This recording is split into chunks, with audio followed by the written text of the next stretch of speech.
హోలీ రోజున ఢిల్లీలోని ఉత్తమ్ నగర్ లో 11 ఏళ్ల బాలిక మేడపైన హోలీ ఆడుకుంటూ వాళ్ళ నాన్నపైకి రంగు నీళ్ల బెలూన్ విసిరింది. ఆ బెలూన్ కింద పడడంతో అటుగా వెళ్తున్న ముస్లిం మహిళ పైన ఆ రంగు నీళ్లు పడ్డాయి. ఆ నీళ్లు తన పైన పడగానే ఆ ముస్లిం మహిళ ఆ బాలిక కుటుంబంతో గొడవ పెట్టుకుంది. ఇంకా మాట పెరగడంతో ఆ ముస్లిం ఫ్యామిలీ మొత్తం కలిసి ఆ బాలిక కుటుంబం పైన దాడి చేశారు. ఆ గొడవ జరుగుతుండగానే అప్పుడే అక్కడికి వచ్చిన తరుణ్ కుమార్ ని ఆ ముస్లిం ఫ్యామిలీ మొత్తం కలిసి కొట్టి చంపేశారు. ఈ విషయం దేశం మొత్తం వైరల్ అవడంతో తరుణ్ కుమార్ కి న్యాయం జరగాలని ఉత్తమ్ నగర్ లో ప్రొటెస్టులు జరిగాయి.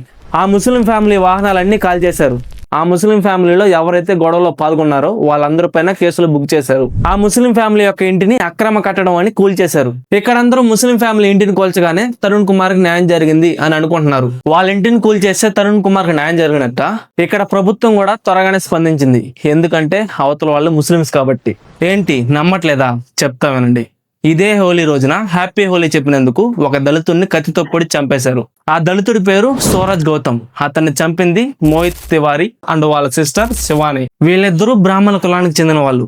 ఇక్కడ ఢిల్లీలో చంపబడ్డ తరుణ్ కుమార్ దళితుడే, లక్నోలో చంపబడ్డ సూరజ్ గౌతమ్ దళితుడే. కానీ తరుణ్ కుమార్ ని చంపిన ముస్లింల ఇంటిని కూల్చేశారు. సూరజ్ గౌతమ్ ని చంపిన బ్రాహ్మణుల ఇంటిని మాత్రం అలానే వదిలేశారు. బహుశా యోగి ఆదిత్యనాథ్ గారి బుల్డోజర్స్ బ్రాహ్మణుల ఇంటి పైన పనిచేయవేమో.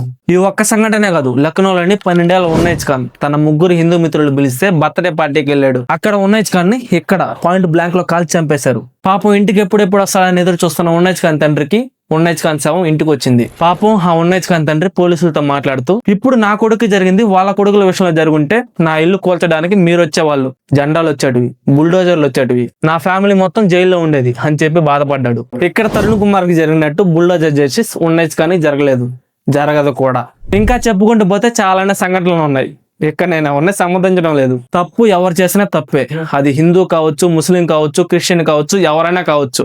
అందరికి ఒకే న్యాయం ఉండాలి కానీ ఒకరికి ఒక న్యాయం ఇంకొకరికి ఇంకో న్యాయం ఏంటి? ఈ విషయం పైన మీ అభిప్రాయాన్ని దయచేసి కామెంట్ సెక్షన్ లో కామెంట్ చేయండి.